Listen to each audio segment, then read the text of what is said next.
now for the main event. I'd like to welcome our panel on stage. Come on up here. Professor Derek Lidow, author of Startup Leadership, How Savvy Entrepreneurs Turn Their Ideas into Successful Enterprises. Howard Lerman, founder of Yext and Confide. Reshma Saujani, founder of Girls Who Code. And Dave Moore, founder of 24/7 and the chairman of Xaxis. Did I do okay? All right. That was from memory.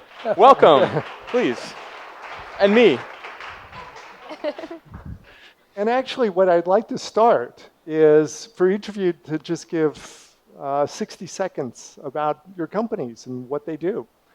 So maybe Howard? Sure. What does Yext do? Yext provides marketers with software that lets them manage their local content, their local listings, their social pages, and more from one integrated geo-marketing SaaS suite. Okay. I'm also co-founder and chairman of a company called Confide, which has been described by people way smarter than me as a Snapchat for professionals. Okay. Maybe a little bit longer than that. Girls Who Code is a national movement that's seeking to close the gender gap in computer science. In 1987, 37% of graduates, computer science graduates, were women. Today, that number is 12%. It's the only STEM field where you've actually seen a decline in women. So in 2012, I took 20 young girls, rising juniors and seniors, and we taught them how to computer program. I begged Brian O'Callaghan to let me borrow his conference room. We never left. We went from 20 girls in 2012 to teaching 3,000 girls this year. We'll have 19 programs across the country in Boston, Seattle, New York, and California at Facebook, Square, Intel, Intuit, Amazon. Every single major technology company in America is going to hopefully follow Brian's suit and let me borrow a conference room. I will encourage that. I just talked. I'm Brian, co-founder and CEO of AppNexus. And I'm David Moore, and I'm chairman of Xaxis. I started 24/7, which actually fathered Xaxis, and recently we put 24/7 together back with Xaxis after a couple and a half or 2.5 years of Xaxis being on its own. We are almost the largest, I would say, programmatic buying and selling organization in the world. Got about 42 offices in 35 countries. And I'm also president of WPP Digital, where we have 16 digital companies that we either own 100% of or a portion of that contribute very nicely to the WPP family of companies. Okay. Well, let's get started because we've got a lot to talk about, interesting stuff. And Howard, let's start with you. I thought you said the interesting stuff. Hey, Okay. look at the way you're dressed. You definitely, have interesting things to say. So they're bad guys. So, You can definitely judge a book by its cover. right. Now, but, why are you dedicating your life to filling in forms to help local businesses keep their websites up to date? I mean, why is that exciting for you?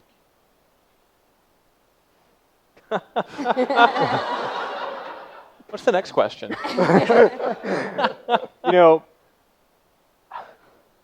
I just ran into my college roommate here who I hadn't seen in 10 years. He's out somewhere in the audience. Ever since around that time, I knew that I wanted to build something and create something, and create a company. And I can't pinpoint an exact reason why I had this sort of desire to create within me. But for me, a company is the ultimate form of creative expression. And in some ways, when I walk around an amazing company like AppNexus and I hear about a tradition like Razzle Dazzle, I myself leave razzle dazzled because that's an ingrained tradition, and in some ways you could even argue that company is the new country, which is the new religion, right? And so these traditions kind of stick with us. And so a way to leave a footprint or a fingerprint on the world is to have traditions like this and in platforms that can be used together. And so I think for me it's a little bit less about the content and more about the platform. And so in some ways, it's such a cool thing to bring people together in structure. And one other thing I'll say about a company is it's a really neat way to bring tons of people together to make something as opposed to just being an individual artist or worker.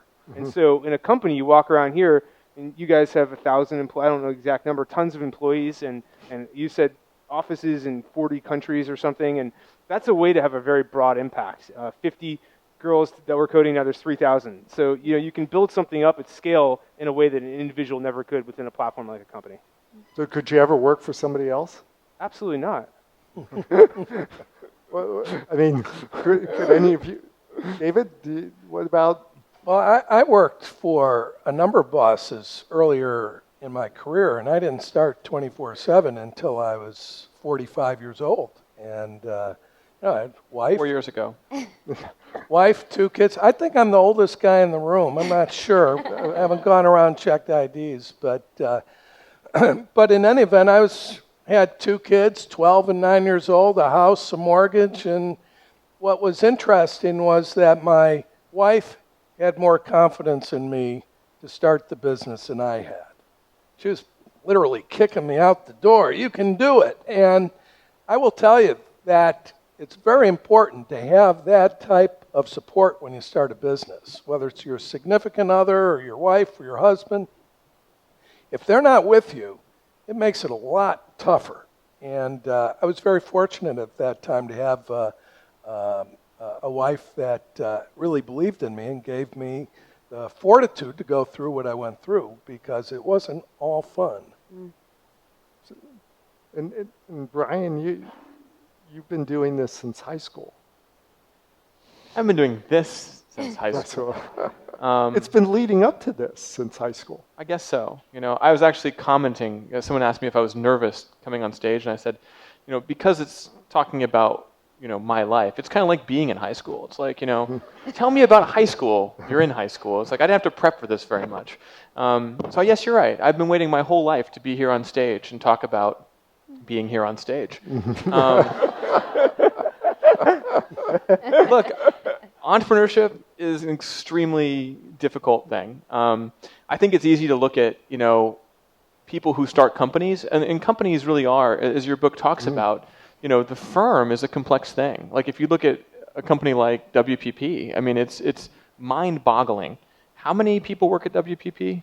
165,000. Just insane. How many corporate entities are there? There's a little over 165. Well, I think there's a little over 200 different operating companies. I mean, can you imagine? I can barely run one company. This is like 200 different operating units. Well, our CEO is almost 70 years old now, and he has not slowed down for a second. He loves it. Yeah, I met Sir Martin Sorrell at Davos this year, and I sat down. He had an iPad. He scrolled through. He knew everything about me. He was just scrolling through. Here's what my people say about you. Here's what my people say about your company. Here's 3 questions for you. I answered them. He said, thank you. I got up. I left. I mean, it was like a machine, Like, that's how you run a 165,000 person company with an iPad. I had this thought as I walked away, like a boss. Like, that is like a boss. So I guess in the scheme of things, like it's an aspiration, I think, not to be, Sir Martin per se, because in the US we don't have sirs. But this idea of leaving an impact on the world, but the truth is, the real reason that I started my own company is, unlike Howard, I don't mind the idea of having a boss. I just keep getting fired when I try. Oh, listen to Sir Brian talking right now. I've been fired more times than you have. Whatever you say, Sir Brian. I like this, but I sort of feel weird about it. Yeah, but you have to be a knight to be called sir.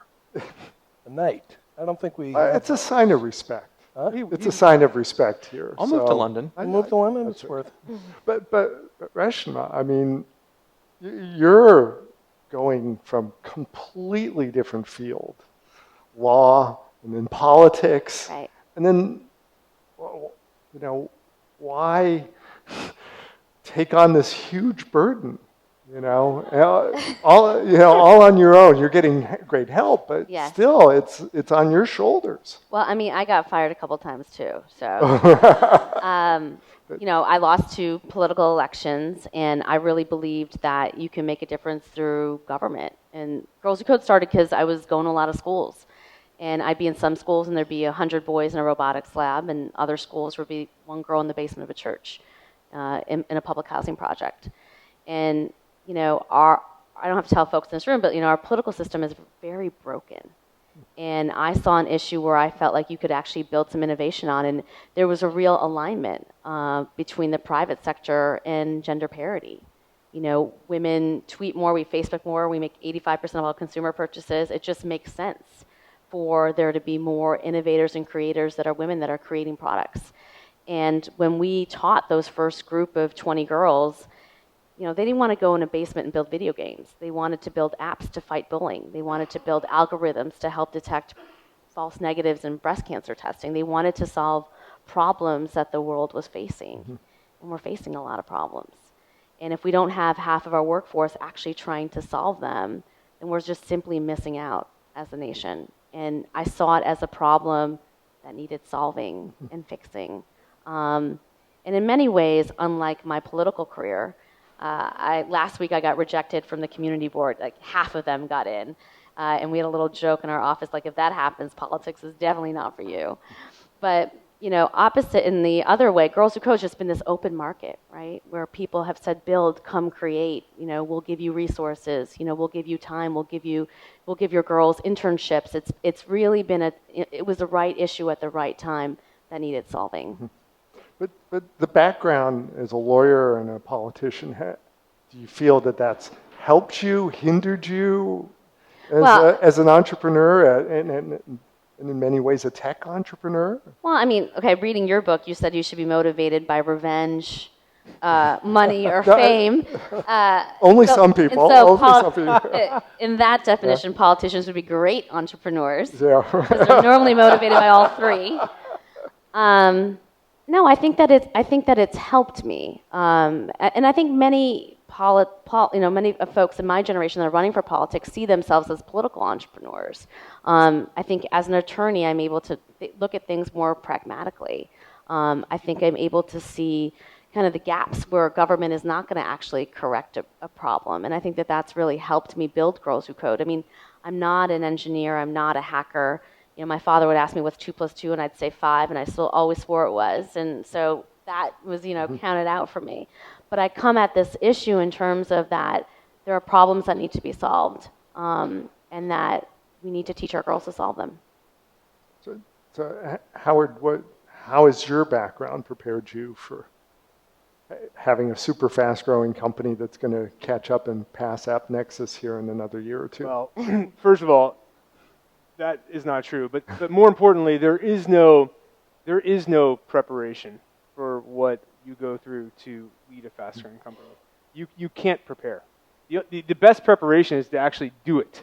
And the thing though is you grow. And so instead of being fixed mindset, I like to be growth mindset and try to learn. But fundamentally, look, Yext, we grew 136% last year. We're growing 70% this year. This is by revenue. Next year, we're going to grow 62%, something like that. And how do you go from a 3-person company essentially in a basement to a 20-person team to a 50-person team to a 100-person team to a 280-person team, which is where we are today, to a 500-person team to where we're going to be next year, and then beyond that? And the answer is, I like to try to spend my time kind of focused either in the center or the edges. And the best metaphor I can use is kind of steering a ship. And think of like a ship, and there's a captain with like the big steering wheel, and it goes places. And you set out the North Star, which is where you're going to go, and you weave your way there. But sometimes when you're in the middle of the ocean, you see something you don't recognize, and it's like an island. And the scout sees it, and you're out there, and they put like a little boat in the side, a little rowboat, and you row to the island. I get into that robot too. It's a rowboat as well. Robot. I get into the robot. I'm thinking of our telepresence robots driving around the office. No, I get into the rowboat and steer from the middle. So when we make a new thing, I like to be on the edges, almost designing some of the pixels at the pixel level for what we're going to do. But in the middle, you gotta guide the core ship and build the structures in place to be able to grow and to scale. David, what's your style of keeping track of what's happening in 40 different countries and from starting from such a small little it's you have to rely on really good people, really good managers, because it's impossible. And even for Sir Martin, he really oversees and has about 40 companies report to him, which is not a small number, but that's out of 200, and then he delegates that down. So we use a lot of the same techniques that he does.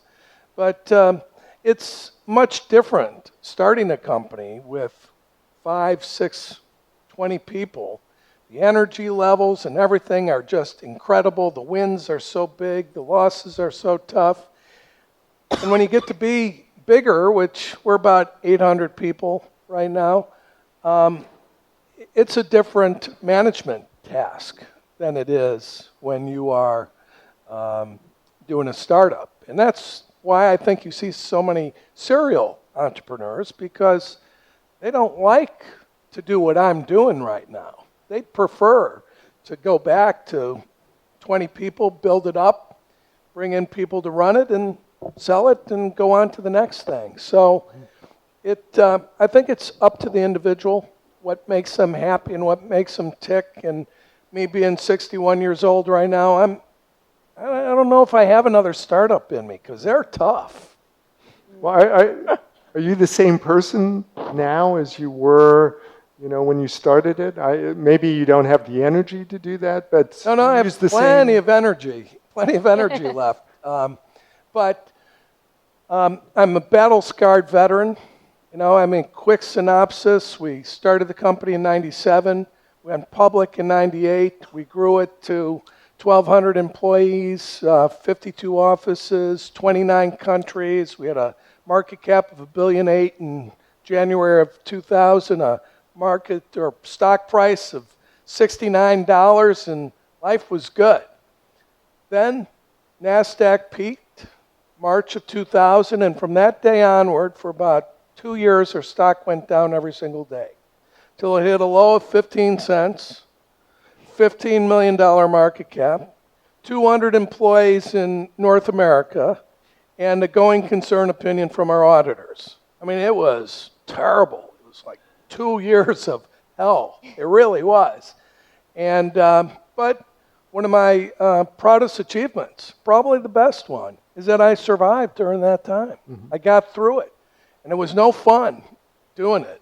But now that I'm finished with it, I would say probably one of the greatest memory for me is that I'm still here to talk about it. Ben Horowitz says, he was here a few weeks ago, and he said, because he has stories like this, as anyone who lived through that time does, and he said, there are no grades for entrepreneurs. It's pass-fail. Yeah. If you get a D, you passed. Right? It doesn't matter what your stock price was, it's, did you survive? So you got to pass. And Dave's a great entrepreneur. I bought his company in 2001. And he was one of the companies that missed, Real Media was the name of it, missed the window to go public. Because NASDAQ peaked, went down, you couldn't get out anymore. And so he missed the window. And as a result, I was able to buy the company I was using 15-cent shares. And I bought 100% of his company for like 19.9% of mine, because anything more would have needed shareholder approval, and they didn't want to wait. And of course, Dave has gone on, sold Dakota. He's got a really hot company going now called Simul Media. And we're great friends, and we try to help each other every way we can. So what would be an example of a darkest hour? And how do you get through that? You look at me? Yeah, well, He's wearing black. close. Do I seem Yeah. like I have a bunch of Very dark black. hours? Yeah. Yeah. I'm going to ask I think- Reshma that in a second. I would say that if there's one defining characteristic that is the case for an entrepreneur, it's persistence and continuing to just fight through those darkest hours. And if you can make it through the darkest hours, you're going to win. I've God, I don't even know where to begin. I mean, you have dark hours every 2 times a year, and for us, we had a couple of dark hours. One was we had a near miss 4 years ago on a massive M&A opportunity that kind of really set our business back when it broke at the doorstep of a gigantic deal, and subsequently I realized that the existing business we were in was insufficient to achieve my dream of building a gigantic multi-billion-dollar company someday in many countries, and so we completely, I don't want to use the word pivoted because that would be a mischaracterization, because we actually started just a whole new company within our existing company under the same cap table, and I basically went to my board and said, hey, look, I'm going to spend $10 million. I'm going to bet the entire balance sheet of the company on a new business, because if you've ever found the wrong information in a map, we're going to solve that problem. We're going to synchronize the world's local data and build like the world's local data clock. And they were looking at me like I had three eyes, and I just kind of started a whole new company within a pay-per-call advertising company. And that was pretty dark. This was on the heels of a near miss in M&A. And I wouldn't say it was revenge that was the motivator, but certainly, there was a catalyst behind. That was a catalyst for just like a holy shit kind of moment. Like, it was time to do something bigger and bolder. And there's no words that can describe the sort of ups and the downs of that. It was terrible, but then we just went. And I remember every morning I would wake up and I just would look myself in the mirror and I'd say, just go and do this job today. Like, you can do this. And if you just show up and do the damn job every day, in 6 months and 180 days, you're going to have made some progress. And then, if you keep doing that for a really, really long time, over a really long time, you're going to make huge progress. And so, it's hard to kind of describe the downs. But I think when you talk about maybe not wanting to start a company again, that's probably what you're looking to avoid is sort of the stress. You know what it is? It's the uncertainty. It's the gnawing, like, I don't know if this is going to work or not, but I have to basically bet everything on it and be an unbelievable evangelist, and I'm totally sure about it, and it's going to work. And the only way to make it work is to change it as you go and evolve it, because you never end up, with building something that you thought you were going to make in the first place. If you don't have the stomach for it, I wouldn't recommend starting a company. So Reshma, what compels you to do this? What do you think about? What drives you to, come in and figure out, how you're going to train, 3,000 more girls, the next 3,000, or another 3,000? Because I really believe when I'm 80 years old, I'm going to be sitting on my rocker, and one of our girls is going to win the Nobel Peace Prize for finding a cure to cancer. Like, our girls are amazing. And a lot of them come from the depths of poverty, whether it's in Detroit, and Danielle getting in, first African-American woman to get into Harvard in her community, to Kafila, who's, 3 generations of living in public housing and Bushwick houses, Bull Ride, Wesleyan, majoring in computer science. I mean, story after story after story. I mean, we just went through the application process, and you hear these amazing young girls, hearing impaired, building glasses to help folks listen when they're watching a movie.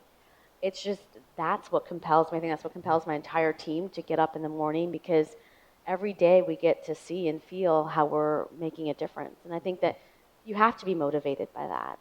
You have to feel like you're doing something that's actually going to make the world a better place. And I know that sounds cheesy. And to talk about dark moments for a while, I mean, I'm coming from a place where, running a political campaign is like starting a business, right? You stop and you close it, in a matter of 10 months, and you have to go from 0 to 4 million or 5 million or 2 million. And it's all up on a high, right? You're the first one. You hire a campaign manager. You build a team. You do your television ad. You're out there. You have 5,000 people, screaming down the streets, and then you lose and it's over. And you're broke and you're humiliated and you have to start all over again. And I think going from having 2 really brutal moments and going through that and having to take a really good look at, like, what do I want to do with the rest of my life? How am I really able to make a difference and contribute? Girls Who Code is like my heart. It's like my soul. It's why I feel like I've been put on this earth to do. Do you think women are disadvantaged in the tech world? Is there sexism in the tech world? Absolutely. A prominent reporter once said to me, in the 1970s, 10% of doctors and lawyers were women, and today that number is 45%. As I mentioned earlier, with computer science, you've actually seen a decline in women. And what she said was that as an industry becomes more prestigious, as you make more money, we push women out. And you can see that with law and medicine and profession after profession. And you're seeing that with technology now. You turn on, when I think about young girls, what do they see? They see the Barbie doll that says, I hate math, let's go shopping instead. They can walk into a store and buy a t-shirt that says, I'm allergic to algebra. Don't even get me started on HBO's new show, Silicon Valley. The only images you see of women are B-list models and an assistant.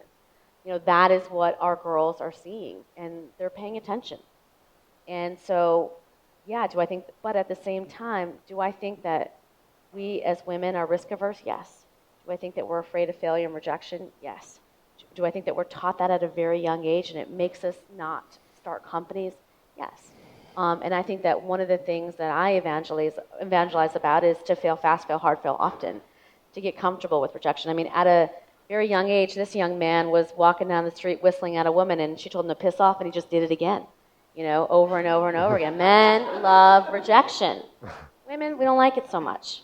We're not comfortable with it. And once we get comfortable with it, I think that we'll be able to take these leaps and bounds in entrepreneurship. And I'll add to that, and certainly rejection is a core area of expertise of mine. In a political campaign or a sporting event, there's a finite conclusion, and you lost and it's over. One of the hard parts about failing when you start a company is there's nobody that says it's over. I mean, you run out of cash, that's it's over. But but you can still kind of do stuff, and you can still not believe it. There's no objective judge that says you've failed or you've succeeded, and that makes kind of this sort of the uncertainty around it that much harder. And maybe in some way I'm attracted to that. I'm not sure, Derek. Well, they say if you're going to fail quickly. Yep. Because there's nothing worse than it taking 2 or 3 years for you to fail.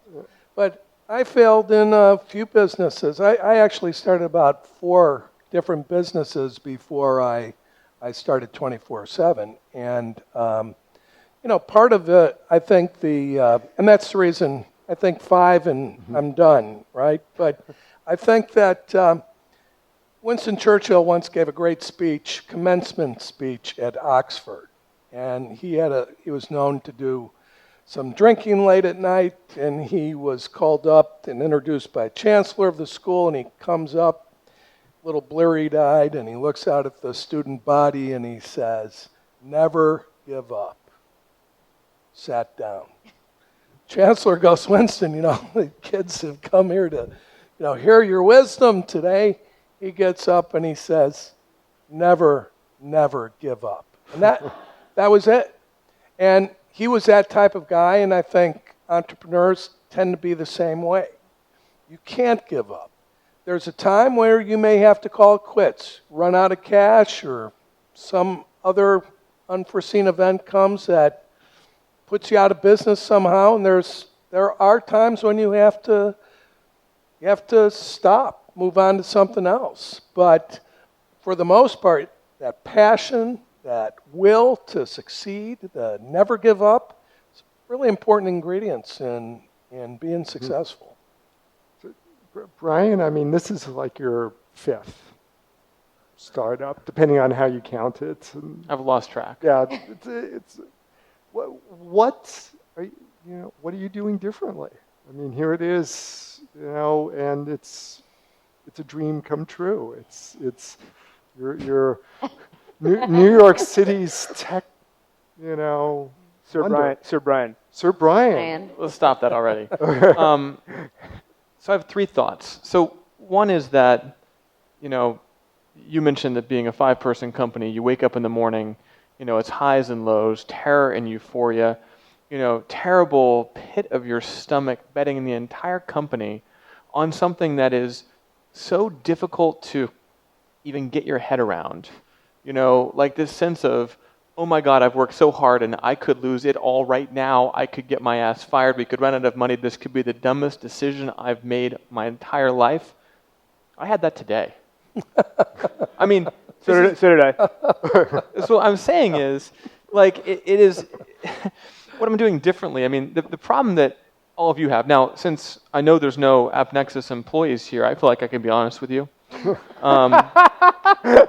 Right? I mean, because if this were like work, I'd have to be very, mature, and everyone who works for me knows, like, I hold my emotions in check. I'm a very reserved person. But here I feel comfortable. So I'll tell you that I am usually walking around the office in a state of somewhere between fear, despair, frustration, anger, euphoria, exhaustion. I mean, look, entrepreneurs are generally good drinkers, like Winston, right?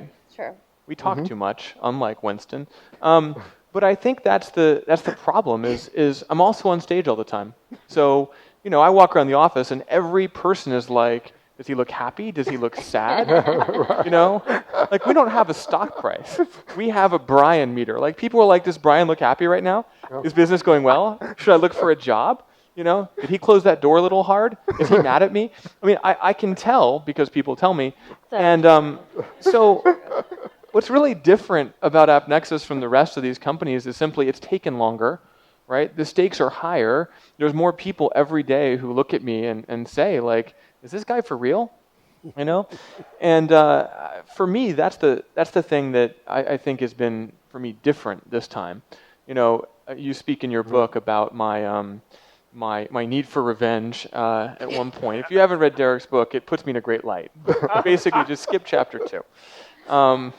Because, it's true. Like, I got fired from my last job, and I was really pissed off, and I was determined to show all these haters that I could actually start a company and take it all the way. I had no idea all the way was so long. And, I went to a therapist.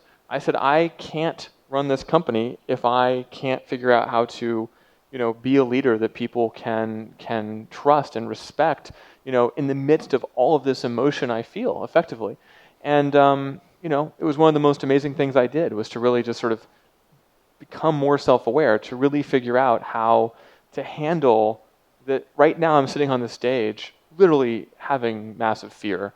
My stomach hurts, and the fact also of having a child makes this different because I can't go home and like lie on my floor staring at the ceiling moaning, which is really what I would like to do. I really just want to go home and moan.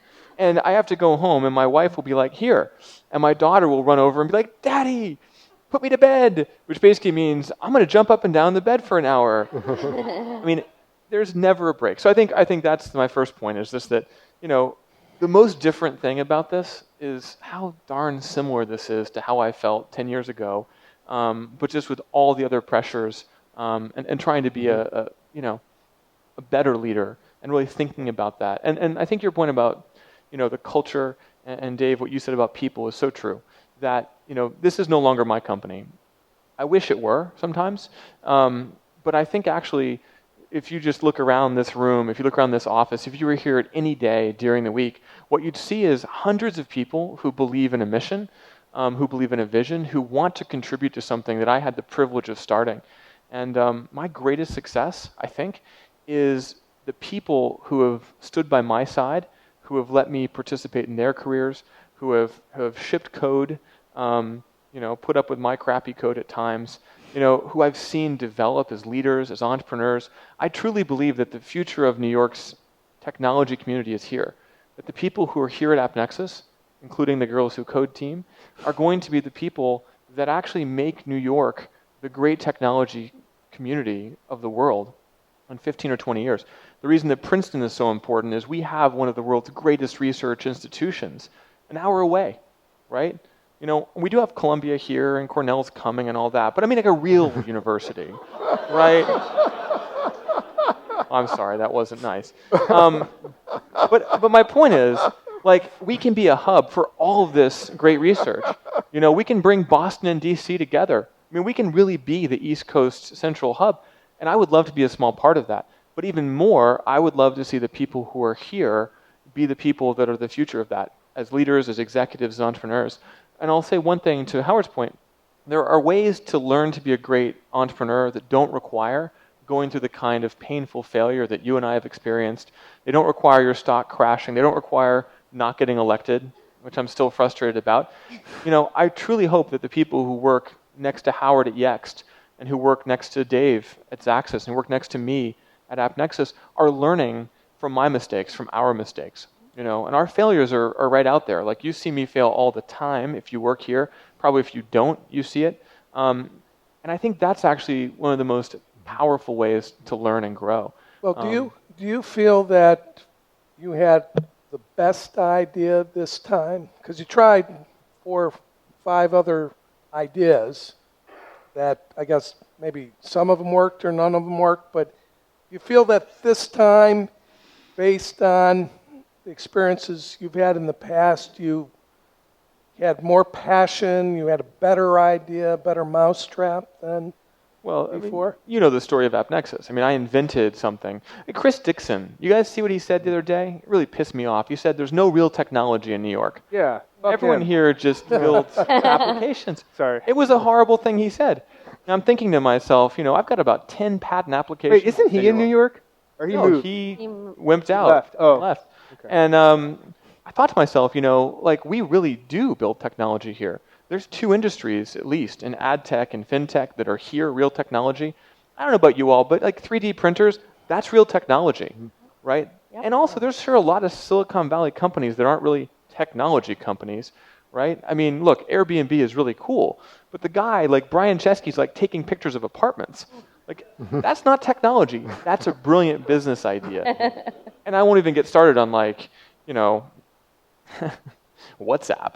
Right? Like, who cares if it's like new technology or not? But I guess my point to you is, when I started AppNexus, I'd gotten fired from Right Media. I invented the ad exchange, which is now a $5 or $6 billion industry globally. And I was like, you know what? They are not taking my invention away from me. And I built the damn thing again from scratch, avoiding my own IP.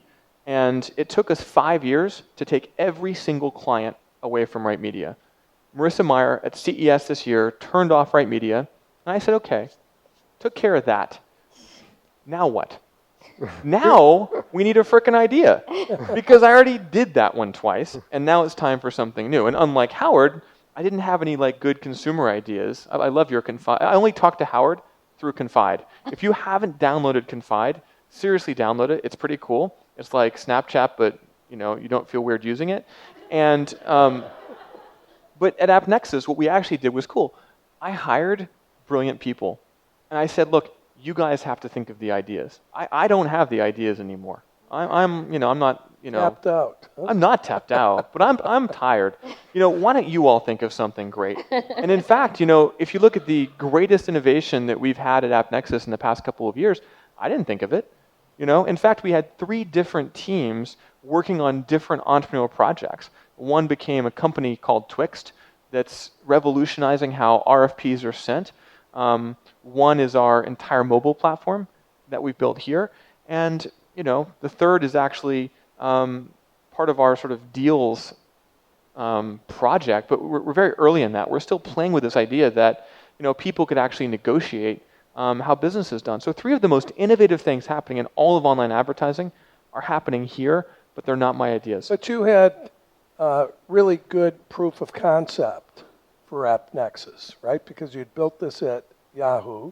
Good exit for the Right Media. Built it at Yahoo. Well, Right Media. You sold it to Yahoo, but yeah. Right Media, was a very successful exit overall. You knew that would work, so wasn't that one of the keys to being successful this time around? I don't know. The summer of 2008, I pitched 40 different VCs, and they all rejected me. So my idea couldn't have been that good. Look, I invented it. I sold it for $850 million. You'd think that would be a pretty good track record. I hired my entire team back, all 20 people.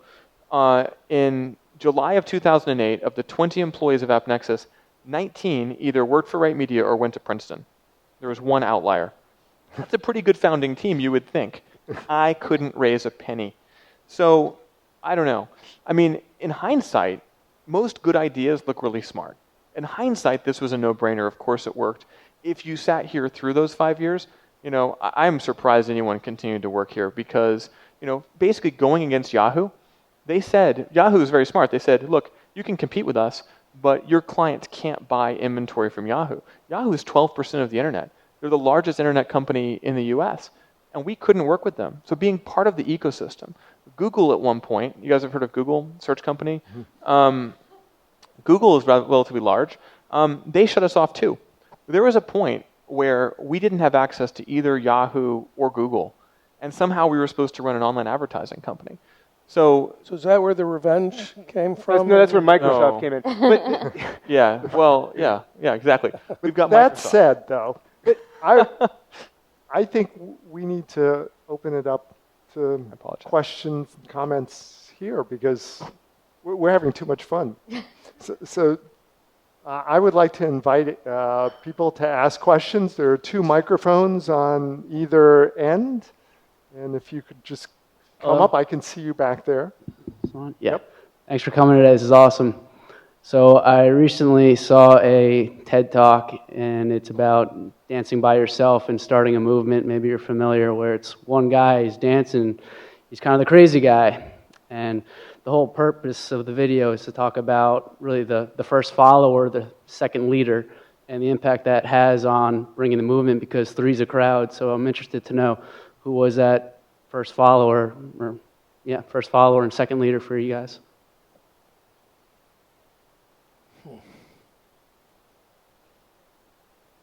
I saw that video. It was really good. I think for us it was, I would say it was Brian. It was Dick Costello at Twitter. It was Rochelle Parham at eBay. It was Google. We got company after company to kind of sign up for Girls Who Code. And then if you were anyone else in the technology space and you didn't have 20 young girls running around your conference room, you weren't trying to build a movement to close the gender gap in computer science, then something was wrong with you. So, what I always believe, I think in leadership, it's important to figure out who your believers are. Like, who are the people who are really believe in you? I met Jack Dorsey when he was getting kicked out of Twitter the first time, and he was down and out. I was probably getting kicked out of something. We met, and from that moment, my very first election, he threw my first fundraiser. My second election, he threw my first fundraiser. He's the chair of our 1 Million Girls campaign, just raised me $500,000. Like, whatever I do, he is there, and he believes in me. Same thing with Brian. The countless. We came to AppNexus and said, "Can we borrow a conference room?" And we never left. We started with one person. We have a team of 15. We eat all his snacks, and he lets us stay because he believes in me. And I think finding your believers and the people who are going to stand by you is the most important thing, I think, in order to find success. Yeah, here.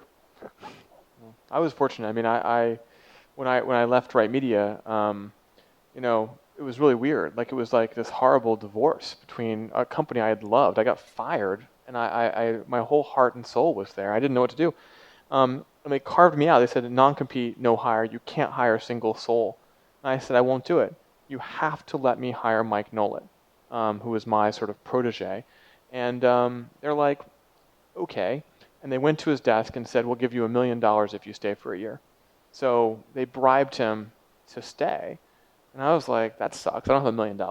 Yeah, but you got him $1 million. Well, 3 months later, he called me up and he said, okay, I got my first $250,000 check. I've now funded my salary. Brian, you've been off, on the beach or whatever. And he said, we're starting a company together. And, he was he might have been the dancer and I might have been the guy who followed. I'm not even sure. But I'll tell you this, if he hadn't called me, I would still be on a beach, probably. It was pretty fun.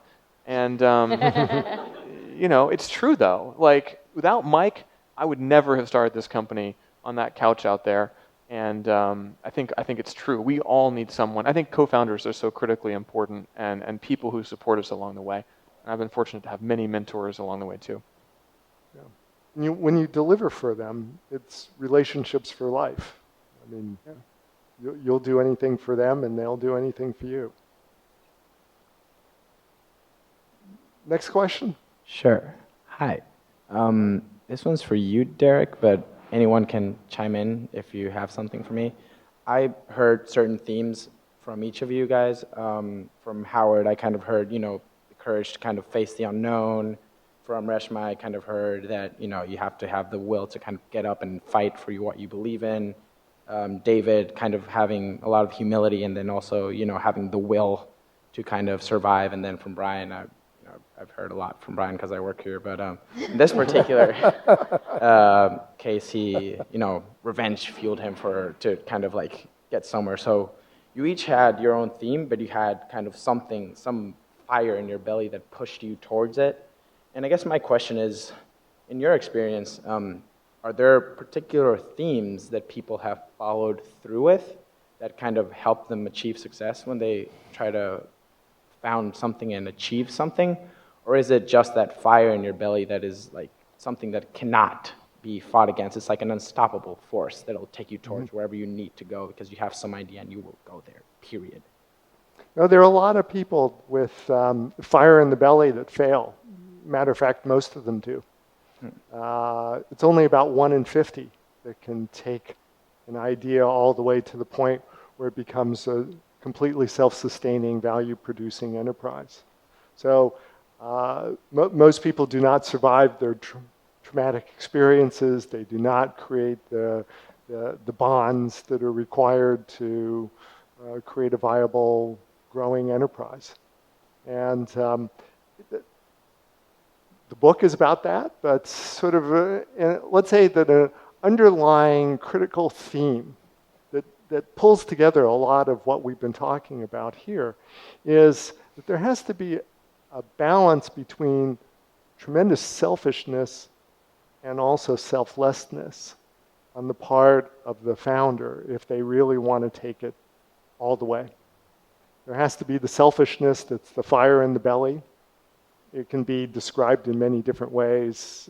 You know, it doesn't have to be revenge or like, but there are, you know, many potent selfish reasons to do this, as you've been hearing about.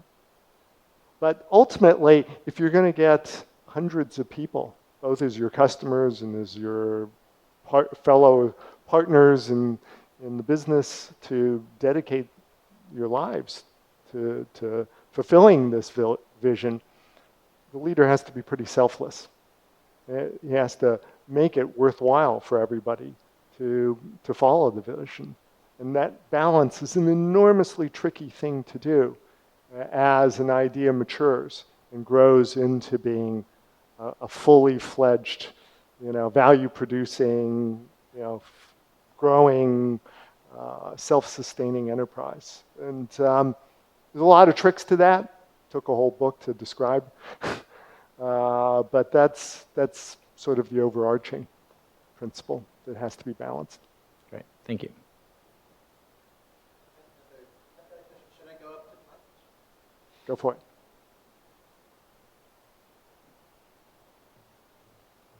Hi, so really inspiring panel. I was wondering, going back to the sort of sailing the ship and going out on the rowboat metaphor, you know, at some point in the company's growth, you can't go out on every single rowboat. You can't sort of have input or control into every sort of little decision that you might want to. How do you all sort of make the tough decision of what rowboats to go out on and which ones not to? I mean, it's probably a huge question, but do you have any thoughts or anecdotes or anything? It's not easy because you tend to want to go on all the rowboats, and some of them are more important than others. And Peter Drucker wrote a very short book, which was unusual for him because most of them are pretty thick, which is why I never read them. But I read this one. It's a thin book, and it's called The Effective Executive. And it's a very simple premise, and that is the effective executive does those things that make him or her most effective.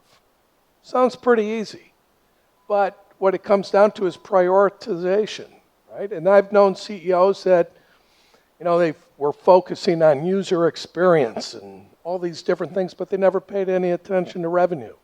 Guess what happened? Never made it, went out of business. Or they focused on revenue and weren't able to deliver the product that they promised. Again, failure. So what you have to do is balance what those priorities are that are really going to make you successful, identify those boats and just ride with those. And to build on that metaphor a little bit, I mean, you have a team of folks that I think the first step is to know what rowboats exist. And even if you cannot be on all of them, in fact, you can literally only be on one at a time, is to then make sure that the appropriate people are on the other boats. And so, you know, in my case, if I'm going to jump onto a boat and be gone for a little while working on something crazy, which happens pretty often, I make sure that there's a balancing, to use the word you used, you know, rowboat out there, where somebody's really paying attention to something else that sort of counteracts or ensures that that you're there. It's almost like chess. You've got these different pieces, and you got to put them on the board, and then you know you may have certain capabilities, and you want to be on the edges of something that you think is the most impactful and the most exciting. Ryan, what do you? I don't know. I mean, ask me in like 5 years what worked. Because you're on all the boats? I just don't understand the metaphor. You know, AppNexus, we don't have rowboats. Really? I mean, No, it's robots. No, we don't have those. We've always tried to use like engines, you know, lots of speedboats, a couple aircraft. Now you're talking like Kaiser. We have an Now you're talking Armada. like Kaiser. I just exactly. No, I'm being silly. I think that I struggle with this. I mean, I'm an engineer by training. I love to get my hands dirty, and I have a really hard time understanding something I can't really get to the bottom of, and so it means that I often have to go very deep. And so for me, it's not a question of rowboats to an island. For me, it's a question of how to make decisions about things I can't really understand in that, you know, very deep way. And so that does mean, though, that if I can't understand everything, we're now too big for me to understand everything going on. It requires an extraordinary amount of strategic planning. So what we've done is we've actually invested countless hours, I think like 31 days last year, we spent on dedicated strategic planning. We brought not just the executive team, but people from all around the company and ran a process by which we tried to figure out what were the priorities, as Dave mentioned, but also to try to figure out, you know, how to divide and conquer. To think about organizational design. Do we organize functionally? Do we organize into business units? How do we change? How do you run a change management process so that you can go from thinking about the world this way to that? I came up with a new strategic vision for the company in August of last year. And for 4 months, we started doing planning toward that vision, and we unveiled it in late January. If that's the amount of time it takes just to change the vision, it's still today, we're just starting to ship product that aligned to that vision. So we're almost a year later, and it will be, you know, in 2 weeks at our summit in Europe that we talk about this publicly for the first time. So that kind of gestation period. I mean, what kinds of things in this world take 9 months? I mean, that's just forever, right?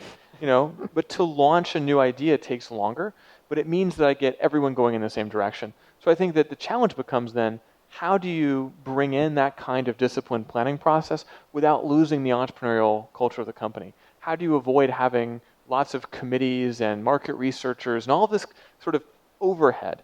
And one of my favorite books is Steve Blank's 4 Steps to the Epiphany. What he talks about is customer development. And so what we're trying to do at AppNexus is to combine the need for planning and strategy with this very hands-dirty approach of understanding customers. And you'll hear me say something at AppNexus a lot. Sort of my mantra is customer first, strategy first. And they could be very different to balance. But customer first means run the customer development process. Go talk to people at Xaxis. Walk the 8 blocks, sit in their office, watch them do something, and figure out how we can make them better. And bring that back and share that knowledge with the company. And strategy first means look top down. Look at the market. Understand that it's going to take 9 months to change direction. Make hard decisions. Say no a lot, right? This is the balance. And so I think why I say 5 years from now, I'll tell you, is because for me to be effective, I have to be both. Half my time strategy, half my time customer, half my time managing, half my time leading, the other half the time being a good parent and partner to my wife. You know, it's not a hard job. You really put it that way. Thanks. So one more question. Hi, Reshma, this question is for you. Planted. So can you tell people who are interested in Girls Who Code how they can support, especially if they're not a company and they can't house 20 girls over the summer? Yes, and Flow does not work for me, by the way. So if you're not a company and you can't house 20 girls for the summer, we have 2 products. We have our summer immersion programs, but we also have Girls Who Code clubs. So we do 2 hours of coding in schools and churches and community centers and libraries. So how many technical people in this room? Engineers, hackers, coders. Sign up at Girls Who Code because we need you to go teach at one of these clubs. How many women in this room? See a lot of you. If you're at AppNexus this summer, you're going to have 20 young girls running around. Say hi to them. Tell them what you do. Introduce yourself. If you're a guy, you could do that too. But we really do feel like, and finally, if you're a parent or you have a young girl in your life, teach her how to code. Start indoctrinating her that this is a 21st century skill set that you have to learn. Because, from a very young age, we're pushing our young girls away from this. Make something with them. Take her to a maker event. Buy Scratch for Dummies. Like play around on Code Academy or Hour of Code. Like there are lots of ways to kind of showing the young girls in your life computer science, problem solving. Well, with that, I would like to thank you so much for sharing from real live experience and being so open with that, and it's pretty interesting conversation, and I think very valuable. I know the invite list, and it's an August group that we have here, so we really owe it to everybody that we spend some time sort of talking less formally out there. So that's the next step. Thank you very, very much. And if you haven't read Derek's book, please get it. It's a great read. I've learned a tremendous amount as someone who's starting and growing a company. I've learned a lot about Brian.